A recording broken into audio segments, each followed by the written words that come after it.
Since the 1980s, foreign direct investment, or FDI, flows between the U.S. and China were a one-way street, mainly from American multinationals to China's labor-intensive factories.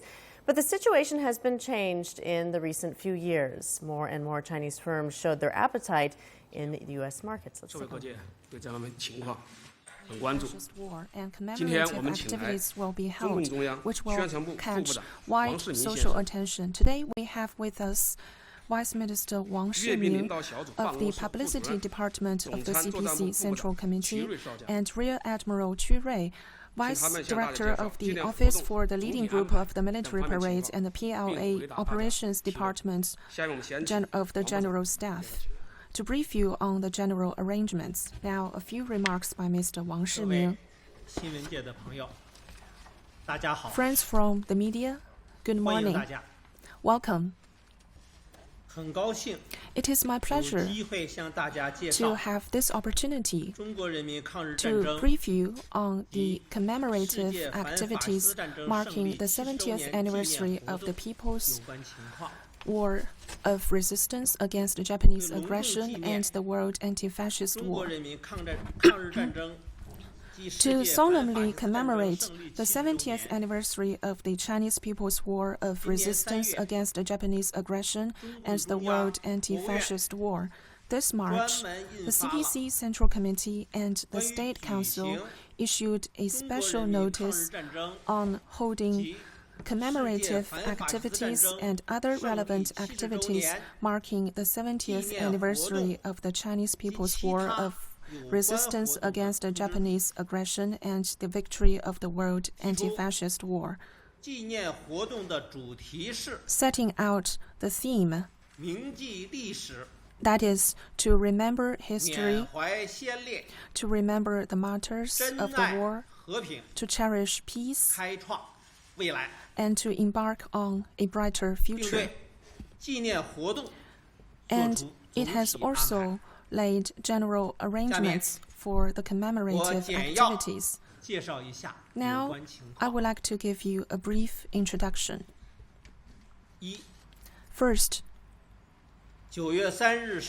on the morning of September the 3rd, in the name of the CPC Central Committee, the NPC Standing Committee, the State Council, the CPPCC, and the Central Military Commission, at the Tiananmen Square of Beijing, a conference will be held marking the 70th anniversary of the Chinese People's War of Resistance against the Japanese aggression and the World Anti-Fascist War, which will include a military parade.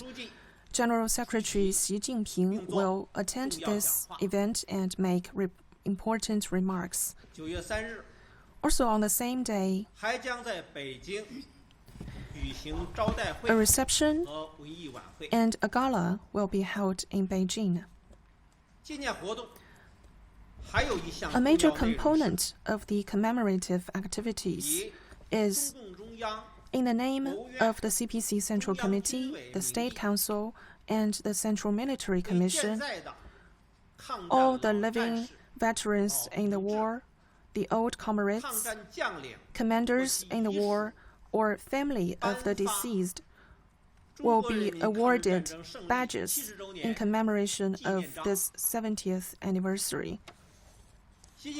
And General Secretary Xi will personally award the badges for those representatives of the veterans, the old comrades, the commanders, and the living family members. Second, other relevant commemorative activities. They are as follows. First, on July the 7th, to mark the 78th anniversary of the Chinese People's resistance against the Japanese aggression as a whole nation, an opening ceremony for the themed exhibition marking the double 70th anniversaries will be held at the Museum of the War of Chinese People's Resistance Against the Japanese Aggression. 2nd. Around September the 3rd, a seminar will be held under the theme of the Chinese People's War of Resistance against the Japanese aggression, involving compatriots from Hong Kong, Macau, and Taiwan, as well as overseas personages. And an international academic seminar will also be held discussing major issues surrounding the anti-Japanese war and the World Anti-Fascist War. And third, on September the 18th, in the name of the Liaoning Provincial Party Committee and Provincial Government, a bell ringing ceremony with the theme of remembering September the 18th will be held at the History Museum of the September the 18th incident in Shenyang. And fourth, around October the 25th, a conference and an academic seminar will be held marking the 70th anniversary of the retrocession of Taiwan, and we also support overseas Chinese to hold local commemorative activities. And fifth, on December the 13th, in the name of CPC Central Committee and the State Council, a national memorial ceremony will be held at the Memorial Hall of Victims in Nanjing Massacre by Japanese invaders in Nanjing.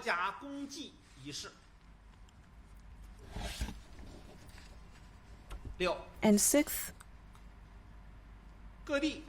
different localities will organize visits to living veterans, old comrades, commanders in the war, or their family members.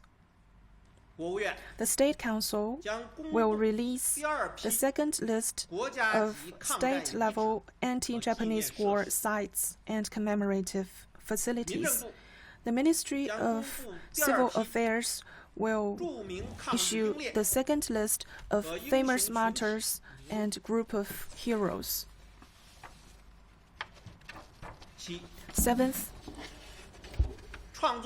we will also create shows, films, TV programs, and publications marking the 70th anniversaries, which are of high intellectual and artistic value.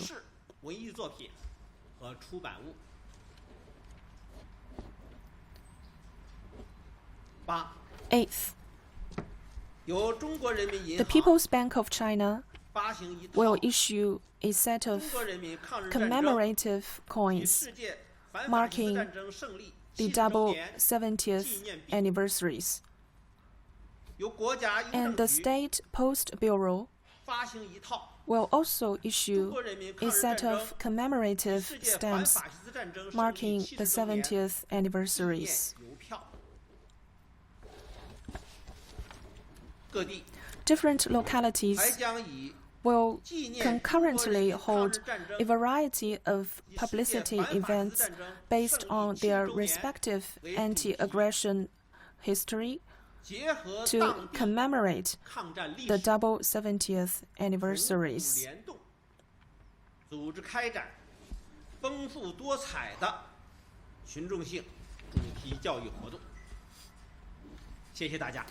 Well, thank you so much for my introduction.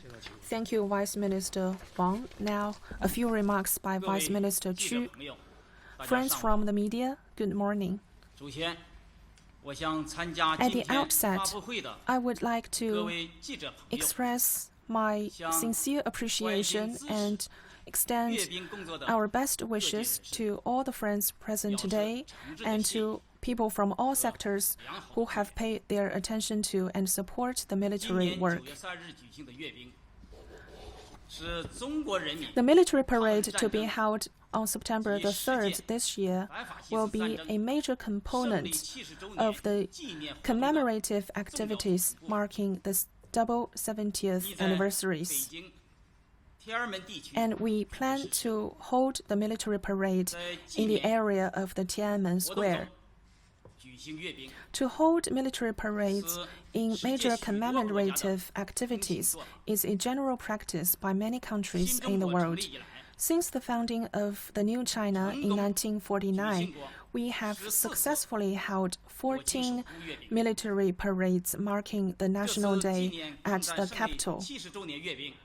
This 70th anniversary military parade is to highlight China's commitment to pursuing a path of peaceful development, its firm position in upholding world peace, state sovereignty, security, and development interests.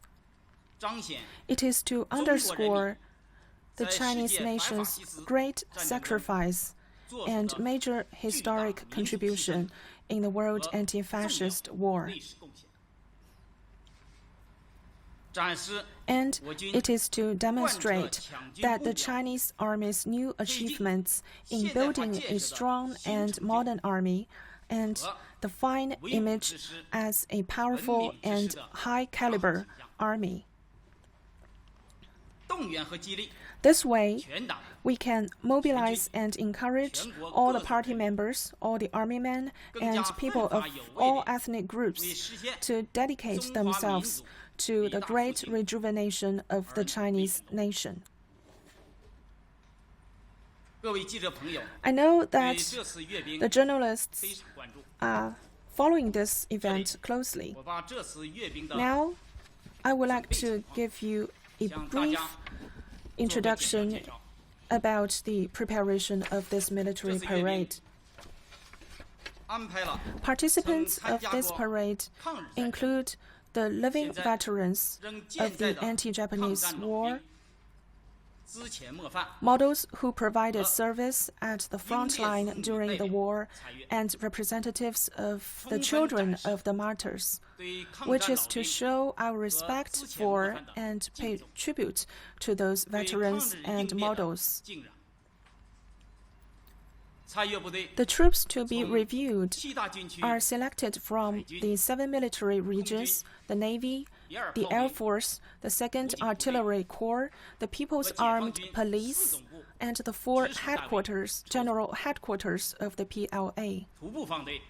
The square foot team consists of representatives of the standing army men from the model troops led by the CPC during the anti-Japanese war, while the equipment team will demonstrate active battle equipment made by China, and many of the equipment will be shown for the first time.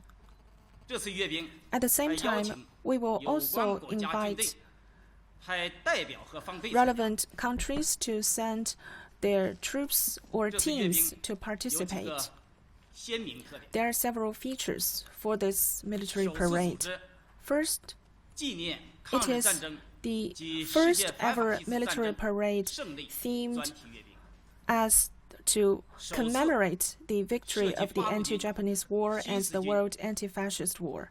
And for the first time, we will organize representatives of the model troops such as the 8th Route Army, the New 4th Army, the Northeast Anti-Japanese United Front, and the South China Guerrilla. And we will for the first time, organize commanders to organize into a team for a military parade, and we will for the first time invite foreign troops to participate. So it is a military parade that connects future with the past, bridges China with the world, and conveys the message of peace and development. During the preparation, we will follow the principle of pragmatic, economical, and efficient organization. We will arrange for a 3-month intensive training. Currently, all the inspected troops have been stationed in the training base in Beijing and surrounding airports for intensive training, which is mainly about separate and combined training and rehearsal. We firmly believe that with the strong leadership of the CPC Central Committee, the Central Military Commission, and General Secretary Xi, and with the effective organization of the leading group on the military parade, and with the efforts of all the soldiers, this parade will be a great success. Thank you. Now the floor is open to questions. Please first identify yourself. 谢谢。央视记者提问：请问为何将9月3号确定为中国人民抗日战争胜利纪念日？而确定纪念日的目的又是什么？谢谢你。2014年2月27日，第12届全国人大常委会第7次会议以国家立法的形式通过决议，确定每年9月3日为中国人民抗日战争胜利纪念日。这一决议延续了中国政府关于抗战胜利纪念日的相关规定。1945年9月2日，日本政府正式签署投降书，标志着中国人民抗日战争及世界反法西斯战争的最后胜利。中华人民共和国成立后，1951年8月13日，中央人民政府政务院发出由周恩来总理签署的通告，确定抗日战争胜利日为9月3日，确定中国人民抗日战争胜利纪念日。目的是为了更好地缅怀在中国人民抗日战争中英勇献身的英烈和所有为中国人民抗日战争做出贡献的人们，铭记中国人民反抗日本帝国主义侵略的艰苦卓绝的斗争，彰显中国人民抗日战争在世界反法西斯战争中的重要地位，表明中国人民坚决维护国家主权、领土完整和世界和平的坚定立场，表明中国人民热爱和平，维护第2次世界大战胜利成果和国际公平正义